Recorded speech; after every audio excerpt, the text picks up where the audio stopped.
My rhubarb is in full bloom, and today's a sunny day, and I've got my all-season solar cooker out, and we've got endless sun, and I'm going to show you friends how to do an outstanding rhubarb crisp dessert in the all-season solar cooker. A lot of people have been asking me, Starry, what can I make in my all-season solar cooker?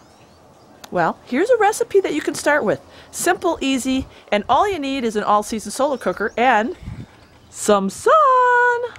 So in the kitchen, I'm going to start with my fresh rhubarb. And this is the thing. It just depends on how big of dessert you want. 5 to 6 cups of rhubarb is going to make a pretty big crisp. Right now, I cut probably about 3 cups. And then what you're going to do is you're going to take a little bit of lemon juice and just add that to your, there we go, just a little bit, to your rhubarb. And then what I take, instead of like white sugar or even brown sugar, I'm going to mix it with a little bit of raw honey. I got raw honey. Where's my raw honey? I've got jars and jars of raw honey. I'm going to go grab the raw honey. See, this is like live. And here's another tip. Instead of just using honey, raw honey, you can use agave, but you can go into your pantry and say you have a lot of jam, because you know when we make jam, we usually get a lot. We give a lot away, and sometimes you get tired of, you know, what am I going to do with the jam? I got so much jam. Jam can be used as a sweetener. You can mix the jam in here with your rhubarb. So, no sugar. You don't want to do brown sugar, you don't want to do raw honey, you don't want to do agave. You want to use up your jam? Use up your jam! See? Sorry, think outside the box. Okay, and real quickly, if you are using an all-season solar cooker for this recipe, you need either glassware or something like a roasting pan. Look at this. This is my big roasting pan, because this is going to be a big dessert for me and Mr. Hilder. I got a lot of rhubarb in there. Oh, it's so good. Now, you also know here on my homestead, I got a big pantry. I dehydrate, I can. I try to be as self-reliant as possible, so I'm not running to the grocery store. So when you look at my shelves and you look at my pantry, I got a lot of spoils. A lot of spoils, which are all, you know, homegrown, home-picked, home-foraged. So organic and non-GMO. I love it. I love having that control. This recipe will call for 6 to 7 tablespoons of cold butter. And so Starry goes and gets her butter. I actually have an old video on how to can butter, and you know what? I'm gonna do another one pretty soon here, so be watching for that. But canned butter lasts forever, very safe. 6 tablespoons of it. And then, as you know, we also grind our own wheat, and you can grind rice. This recipe was calling for white flour. I don't like that. So coconut flour. Oh, and you can grind it yourself. And it calls for 1/2 cup. So look at coconut flour. And it also calls for brown sugar. You're going to put in 1/2 cup of that. And then a little bit of white sugar. And there really isn't a big difference between the raw and the white sugar. I just have raw because I got it on sale, and they say it's supposed to be healthier and it's not processed as much. I'll leave that to you folks, but that's what I'm doing for this recipe. And then food processor. You're just going to dump that all in the food processor, all those sugars with that white flour, and a little bit of actually cinnamon. You can buy your own cinnamon sticks, and you know you can do it yourself. You don't have to buy containers of cinnamon, and it smells much better, and it is much better. So let's get it in the food processor, and all that cold butter and that coconut flour is going to mix together and make a really great crumble. And then to make it even healthier, rolled oats. Rolled oats. We buy this in bulk, so I'm going to throw that in there also. And you know what? This is where you can really be creative with being healthy. I'll throw the rolled oats in there, and you know what?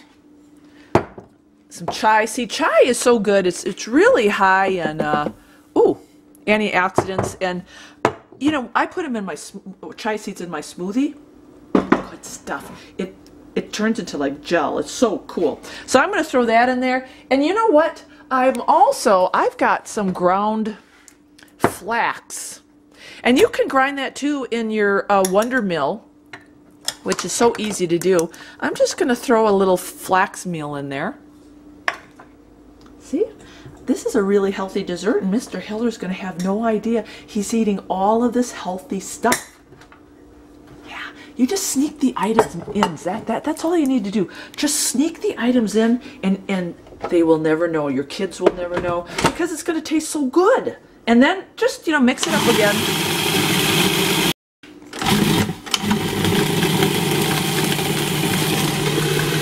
Looking good. Okay, so this is what mine looks like. Now, sometimes with Starry, my recipes look a little different. Because remember, I put the flax meal in there, and I put the chai seeds in there, and it's not super, super crumbly. You know, it's going to probably be more crumbly if you don't add that extra stuff, but you know what? It all cooks up the same. It all cooks up the same. So don't freak out if some of that topping isn't crumbly, you know. Look it, that's not crumbly, but that's okay. So now, this is so exciting because we have full sun. We're going to go outside and put it in our solar cooker. So in we go. And now, we just wait for the sun to do its job. And the cooker. This will be cool. So we'll check back later. And you know, Starry, this is how I rock and roll. I'm getting really busy out there with the garden today. Just lots of stuff, and I'm not going to have time to cook. So I am actually cutting up a lot of vegetables, some garden spoils that I had in the pantry, and I'm going to throw it all in my other all-season solar cooker. We're going to get it going, and it is actually, see, all-season solar cooker, you can cook from sunup to sundown basically. It is 3:30. We got time. We got plenty of sun, so I'm going to throw this in the cooker so we have supper tonight and dessert. Well, after doing 1,001 things today, I'm going to go check on the solar meals. This is so cool because I just had so much to do today, and I'm not going to touch this with my hands because this baby gets hot. Here's my, oh my gosh, that is outstanding. Now my crumble top, you know, wasn't like, oh, but look at how tender. Look at how tender. See? Ooh. Oh, that's good dessert. Mr. Hilder's gonna like that. All done. And I've got the other solar cooker going over there, so, and that was put in a little bit late, but it should be getting done pretty darn soon. There you go. Put it in, forget about it. And this is the cool thing about the solar cookers. You don't need a special recipe book. Whatever you make in your oven or on your cooktop, you can do in the solar oven, the all-season solar cooker. Oh, what do you think there, Mario? And Mario, look at, I cut his head, his hair on his head. Didn't cut his head. That would be bad. All right, friends, all-season solar cooker. I love solar cooking during days like this. It's going to be a good meal tonight. God bless.